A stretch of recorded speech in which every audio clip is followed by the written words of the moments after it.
Bueno, señores, vamos a hablar en los próximos minutos de los vientres de alquiler, lo que se conoce como la maternidad subrogada. Es una opción al alza, en teoría prohibida en España, pero no en otros países como pueden ser Estados Unidos o Rusia. Se calcula que en Estados Unidos el coste medio del proceso es de 120.000 euros. El cantante Ricky Martin es el último nombre de una larga lista de celebridades, enseguida van a ver las imágenes, que han recurrido a una madre de alquiler para tener hijos, en su caso gemelos. Pero la lista, insisto, es larga. El tercer hijo de Michael Jackson, Prince Michael II, se concibió de la misma forma. Sharon Stone y Dennis Quaid también han logrado hacer realidad su sueño de ser padres gracias a esta práctica, pero el caso sin duda más sonado y más conocido de nuestro país es el de Carmen Cervera. En el año 2006 la baronesa volvió con 2 niñas de California. Javier, cuéntanos cuál es la situación de la maternidad subrogada en nuestro país. En España no es posible, en España no se admite legalmente y a mí me parece muy correcto que sea así. Las razones de ellos son, yo creo, de carácter ético y moral, que se configuran en la siguiente manera. Por parte de los padres que quieren un vientre de alquiler hay un profundo amor, pero después hay que dar el salto al otro lado. Y nos encontramos ante un negocio.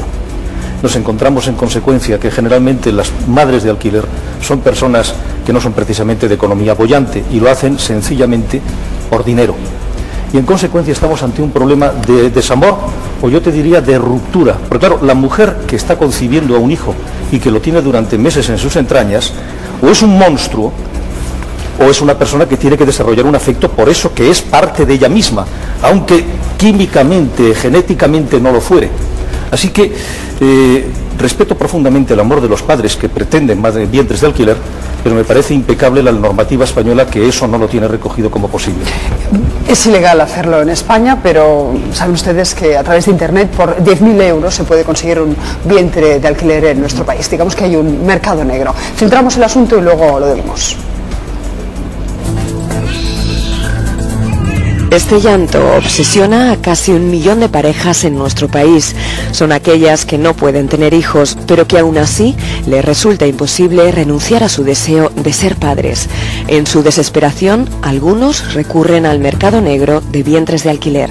¿Por qué querías ser madre de alquiler? Tengo mi hija y mi hijo lo más importante. Te dije ayer que era lo más importante en mi vida y cualquier mujer debería tener un... ¿Y lo haces gratuitamente o...? A cambio de dinero. En Internet, cientos de mujeres alquilan su útero a cambio de dinero. En España, esto es ilegal.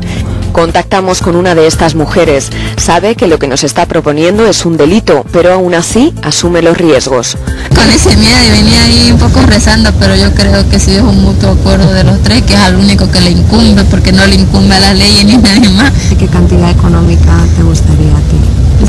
Mi sueldo de ahora, yo gano 850. Yo sé que con el bebé no voy a poder trabajar. Yo me conformaría con que me paguen los 850 de mi mes. En total nos pide más de 9.000 euros por prestarnos su útero. Los precios que se estipulan en este mercado negro llegan a alcanzar los 120.000 y en la mayoría de los casos desaparecen tras recibir el dinero. Rocío tiene una hija de 7 años. Su embarazo fue muy problemático. Cuando quiso volver a ser madre le advirtieron del peligro. Fue entonces cuando se interesó por los vientres de alquiler. ¿Con qué te has encontrado? Bueno, pues mira, mujeres que ofrecen sus propios hijos ya gestados. Mujeres que piden primero una cantidad y cuando te sientas con ellos en una mesa a hablar más seriamente la duplican. Personas que han contactado, han engendrado ese niño y a la hora de entregarles el niño la otra persona les ha pedido muchísimo más dinero del que ya tenían acordado. Desde entonces no ha parado de investigar. Ahora ayuda a parejas con problemas de fertilidad. Intenta evitar que caigan en una estafa. Es que va a desaparecer con el dinero, porque lo que quieren es ganar dinero fácil. No lo están haciendo por ayudar, es para ganar dinero. Una vez que han cogido 10.000 euros, desaparecen y no vuelven más. Aparte tú no los puedes denunciar. Tú no puedes acudir a la policía, tú no puedes acudir a nadie para que te ayude, porque es ilegal. Muchas parejas deciden buscar una solución en el extranjero. En algunos países es una práctica legal y además cotidiana. Las madres sustitutas firman un contrato en el que renuncian a cualquier derecho sobre el niño. un tratamiento completo es mucho más barato en la India que en otros países. 10.000 euros frente a los 120.000 que cuesta, por ejemplo, de media en Estados Unidos. Pero en la India no existe una ley específica y, por tanto, las familias que confían en los servicios de una agencia corren muchos más riesgos. Pilar y Antonio invirtieron sus ahorros en ese viaje y finalmente les estafaron, ¿no? En la primera clínica que fuimos, sí. Contactamos con la clínica, nos dijeron que fuéramos, adelantamos el viaje porque iba otro chico de España y a nosotros no saber inglés nos iba bien que fuera él. Me hicieron unas pruebas, me dijeron que tenía las trompas mal cuando era mentira porque aquí en España estaba todo correcto.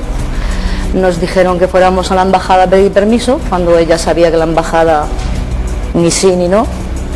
Allí se quedó en el aire y yo creo que nos dijeron que no porque llegó otra pareja de California y pagó más.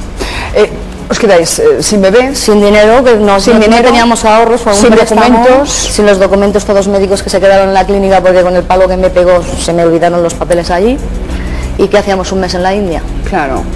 Y a partir de ahí, Pilar, ¿qué hacéis? Pues hicimos un viajecito por allí, ya que estábamos allí, hicimos amistad con unos chicos de una agencia de viaje y nos dijeron que fuéramos a Bombay. Y fuimos a la clínica del doctor Gautana, a la clínica Rotunda. Allí hicimos el tratamiento, pero no salió. Allí el problema que hay es que no congelan los óvulos, o sea que hay que volver otra vez a hacer el tratamiento. ¿Y estáis dispuestos a repetir? Íbamos a ir ahora a últimos de enero, pero entre los atentados, la crisis y todo... Claro, porque tenéis que hacerlo en Bombay otra vez. Claro.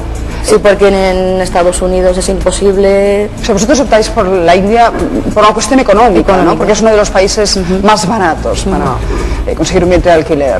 Pero ¿no os da miedo, después de lo que habéis vivido, que os hayan estafado, que el primer tratamiento no funcionase? Pero estafas hay en todos los sitios, como él dice que venden los hijos, y sí que es ilegales. En Inglaterra, por ejemplo, en Londres, hay una asociación de una chica que ha sido madre de alquiler 9 meses, se llama King Cotton. Esta chica ha hecho una asociación que ella consigue madres de alquiler gratis, y se las ponen en contacto con parejas que no pueden tener, solamente por la cantidad de la ropa y lo que le cueste el embarazo, o sea que no hay dinero por medio, no hay venta, no hay nada. En Ámsterdam, la clínica, ahora no sé el nombre, pero entra por seguridad social. Cuando es ilegal es aquí en España, es ilegal, es un comercio, se vende, pero no se vende nada. Te pillan el dinero y salen por desaparecen. Porque en España no se puede hacer en ninguna parte. ¿Vosotros habéis planteado la adopción, cualquier otra solución antes que esta? No, porque esto nos ocurrió hace 2 años, no estamos casados, que ahora de hecho nos vamos a casar dentro de 3 meses.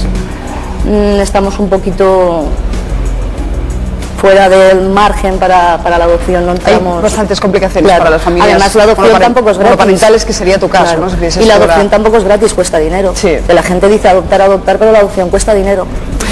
Tenemos con nosotros a Konstantin Svitnev, no sé si lo he dicho bien, es el director general de una agencia rusa especializada en la maternidad subrogada.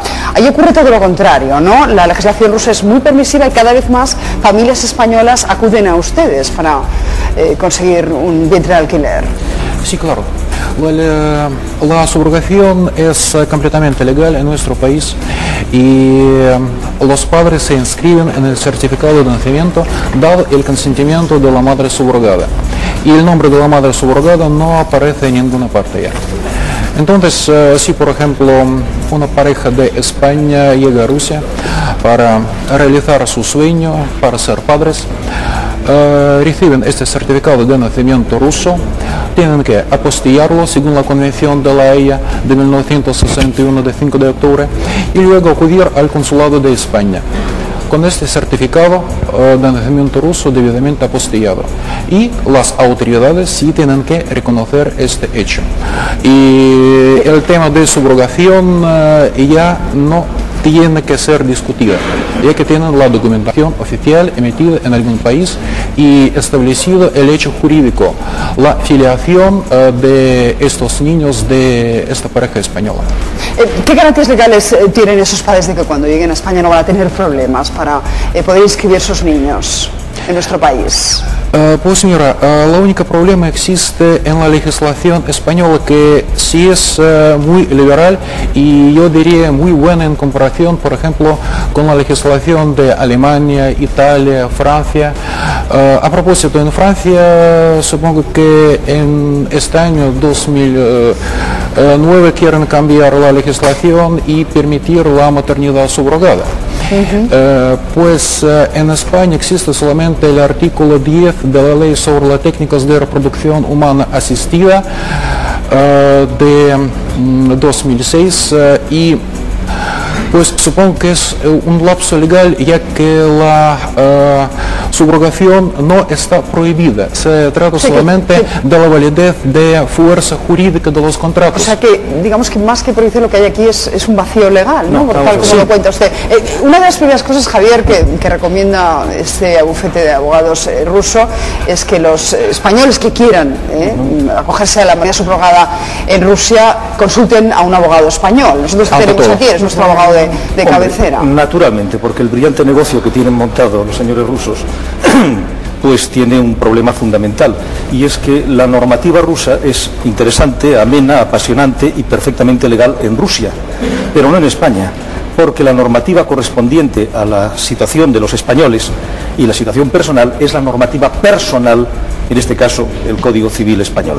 Así que las personas que quieran acudir a este bufete y pagar las cantidades que tengan que pagar para que cumplan el negocio correspondiente, pues que se consulten muy bien previamente con un abogado español, porque, repito, la legalidad rusa es rigurosamente irrelevante en España, aplicados a criterios de nacionalidad, a criterios de matrimonio. Por ejemplo, para ponerte un ejemplo, tú es perfectamente legal de casarte con una niña de 11 años en Arabia Saudita. Te casas en Arabia Saudita, consigues el certificado saudí de matrimonio y en España es inválido. Así que vamos a ser serios. Claro, ellos, oye, esto lo dejo claro, que es lo primero que aconsejan, consultar a un abogado español por las dificultades. Y te digo algo más, A mí francamente me produce un rechazo radical que en lugares donde existe situación de necesidad, y Rusia sabemos que tiene unos problemas sociales enormes, se monte el magnífico negocio de que mujeres rusas, por necesidad, estén siendo utilizadas para que el amor de los padres españoles pueda ser cumplido. A mí, francamente, eso me produce un rechazo muy radical, absoluto. Con su permiso, cada ser humano tiene el derecho inalienable de ser padre. ¿Verdad que las mujeres de alquiler que tienen ustedes no son precisamente de situación muy acomodada? ¿A qué no? ¿Cómo gana usted la vida? Yo soy abogado. Pero mire usted, también soy una abogado. mujer, señor mío, por ejemplo, una mujer cuando tiene un hijo dentro de su vientre, está desarrollando afectos. Mira, por ejemplo, y si está enfermo, viene a una clínica y paga al doctor. Es natural. Cada hombre tiene el derecho de recibir el pago por su trabajo y por el trabajo que hace bien. Y las madres subrogadas trabajan para otra gente. Y es la única solución para miles de personas, para millones de personas. Usted es una persona que olvida algo fundamental. Es la subrogación. Usted únicamente contempla el problema material y yo contemplo un problema que es el moral y el afectivo, ante el cual usted es de una frialdad más moral gélida. De todo el mundo. Usted tiene una frialdad siberiana. Mire usted, una mujer que tiene dentro de su vientre durante meses a un ser, o es un monstruo o desarrolla un afecto. Y usted ese afecto lo cambia por dinero. A mí eso me parece rigurosamente repudiable. Son monstruos la gente que se les niega a parejas que quieran ser utiliza a la gente. Eso me parece totalmente. Vamos a dejar un negocio soberbio. Vamos a dejar hablar ahora mismo a Constantín, porque yo le quería preguntar, al margen de toda la problemática legal que existe, ¿cuál es el proceso que se sigue? Porque tengo entendido que ustedes dan a escoger 3 madres de alquiler, ¿no? Como he dicho, es el trabajo que ocupa 7 días a la semana y 24 horas al día. Es el trabajo más responsable y desde mi propio punto de vista es el trabajo que pues la gente que lo hace tiene que recibir alguna recompensa, y alguna recompensa digna por su trabajo. Pues los maestros enseñan a los niños, los doctores curan a la gente y claro que pueden recibir algún pago por esto. Pues supongo que hubo casos de santos, de doctores santos como Cosmes y Damián, que curaban gratis, pero no hay muchos santos en nuestro tiempo. ¿Qué ocurre si esa madre subrogada se arrepiente y quiere dar marcha atrás? Según la ley, la madre subrogada se considera madre de este niño antes que de el consentimiento legal. Y entonces sí tiene todas las posibilidades de de quedarse con este niño. Pero al dar este consentimiento y realizado la inscripción en el libro de familia, los únicos padres legales son los progenitores. Y realizada esa inscripción es imposible cambiar esa circunstancia.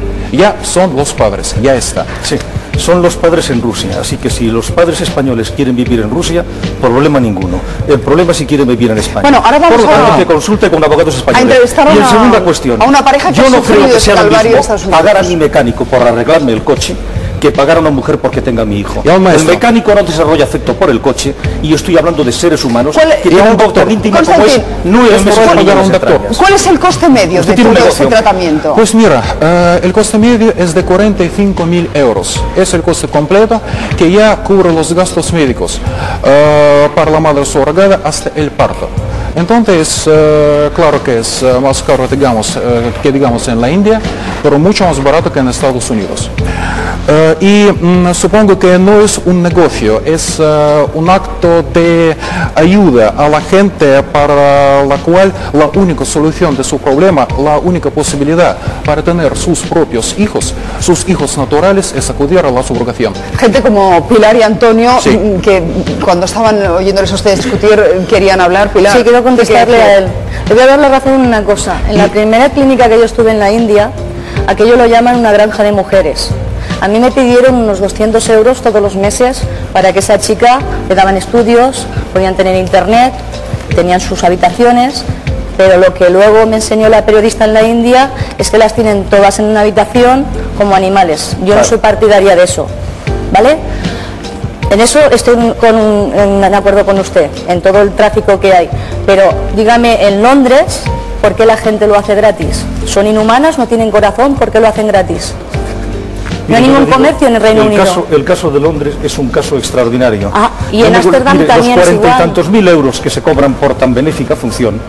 Primero me gustaría saber cuántos llegan a la madre y en segundo lugar hay una cuestión que es la siguiente. Quien está cobrando por realizar esa función dice que es un trabajo de 7 días. Mire, cuando mi mujer tuvo los 2 hijos que tuvo, mi mujer no trabajaba, tenía hijos. Aquí lo que estamos convirtiendo es el amor y el afecto absolutamente respetable de los padres en un negocio que a mí me parece rigurosamente incorrecto, por no decir la palabra obscena. Así que, francamente, ante todo eso, yo le digo, estoy en la más radical contradicción. Estoy en contra de la explotación, estoy en contra de la deshumanización a una persona que se le está pagando por tener un hijo. O es un monstruo, repito, esa persona, o tiene que desarrollar un afecto y lo tiene que cambiar por dinero por necesidad. Así que ante eso, mire usted, señor mío, me merece el más profundo repudio. Javier, mira, es monstruoso negar a la pareja el derecho de tener sus propios hijos. Supone es monstruoso pagar a una mujer por que déjame hablar, por favor. ¿Supone usted que tiene alguna moralidad de dejar a esa gente morir en plena soledad? Y yo supongo que sería moral dejarles vivir en plena familia, fecundados por sus hijos y por sus nietos. Y es maravilloso. Sí, es maravilloso. Familia es algo maravilloso. Poesía pura, lo que usted dice. Es monstruoso. Pero hay 40.000 euros entre la poesía que usted dice y la realidad. 40.000 euros. Señores. Y usted sabe que 40.000 euros en Rusia es una fortuna. Usted lo sabe. 40.000 euros es una fortuna. Constantín, es un soberbio negocio. Si me lo permiten, de calidad siempre cuestan dinero. Y si quieres de calidad, algo de calidad, servicios de calidad y servicios médicos. Constantín, 2 preguntas. De esos 47.000 euros, ¿qué parte recibe la madre de alquiler? A eso de 15 a 20.000 euros. De 15 a 20.000 euros. Como la mitad. El resto va a la clínica de reproducción, al bufete de abogados y al servicio de coordinación y organización de este programa. Segunda pregunta, y es algo que además también se formula a nuestros telespectadores. ¿Qué pasa si el niño tiene alguna malformación? Si viene mal. Mira, se trata de hijo genético de sus progenitores, de padres biológicos. La madre subrogada no tiene nada que ver con esto. Entonces, sí tiene tiene que recibir esta recompensa y eso lamentablemente no depende de nosotros. Sí se puede repetir este programa, pero de todos modos el destino de este hijo tiene que ser procesado por sus padres. Es decir, que si los padres se encuentran con un niño, pongamos por caso, que tiene síndrome de Down, pueden decidir que la madre aborte. Esa es una decisión que tomarían los padres, no la madre subrogada. Es su responsabilidad. Y si la madre subrogada quiere sacar adelante ese niño, quiere continuar con el embarazo, es su derecho. Es su derecho. Es también su derecho. ¿Y cómo sí. casan los derechos? Mira, de todos modos, la madre subrogada es la madre, según la ley. La madre gestante. Y si, digamos, los parientes, los progenitores, tienen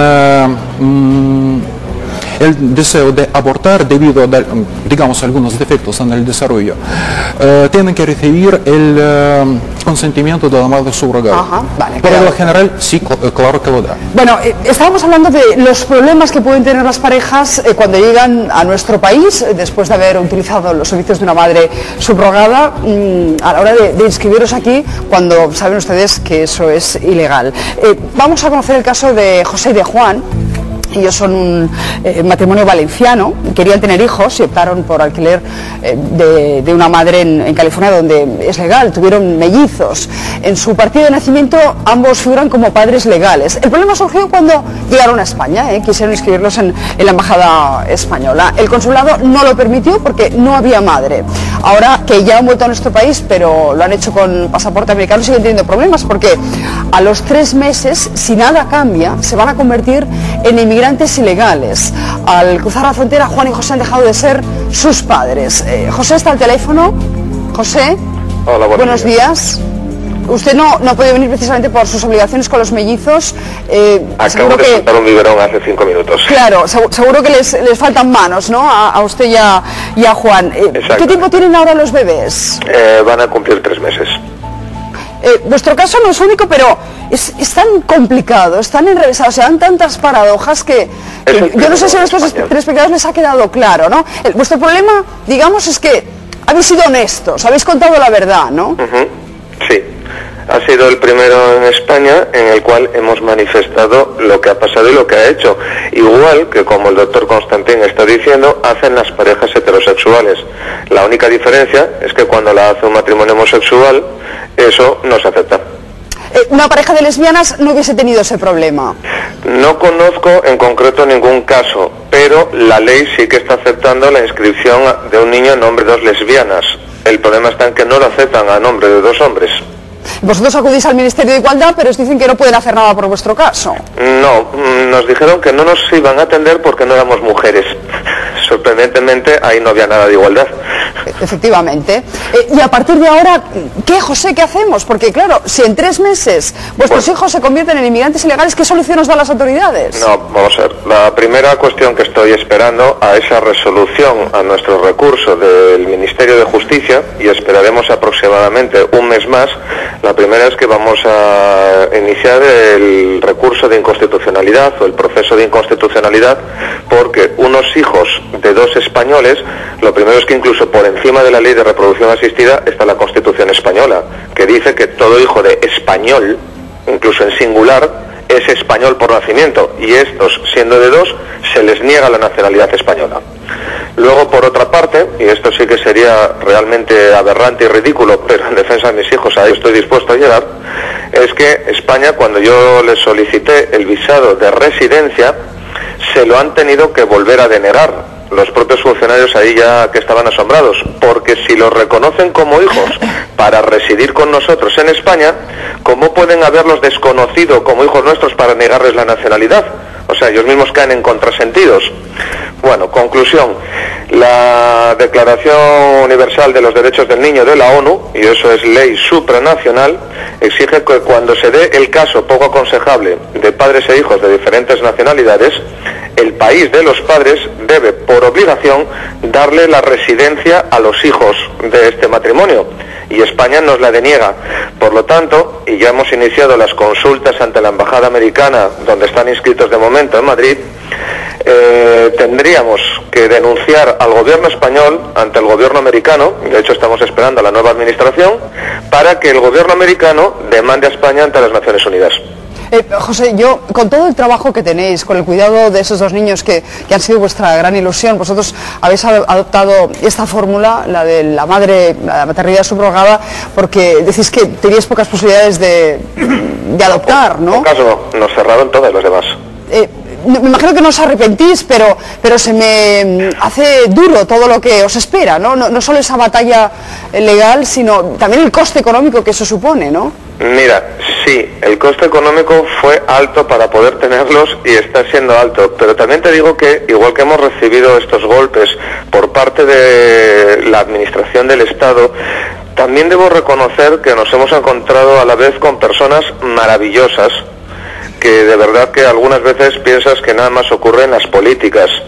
En concreto estoy hablando pues de un profesor de la Universidad de Murcia que ha sido nuestro asesor de forma altruista y con quien yo nada más he hablado 2 veces por teléfono. Todo el resto del tiempo ha sido vía correo electrónico, por el medio como contacté con él, así como con un senador que es en estos momentos quien nos está representando, con quien también contacté por correo electrónico, e inmediatamente y también de manera totalmente altruista se han puesto ambos a nuestro total servicio, a nuestra total defensa. Entonces recibes las partes amargas, pero también te debo decir que he conocido la parte buena de la política que muchas veces el ciudadano de a pie piensa que ya no existe.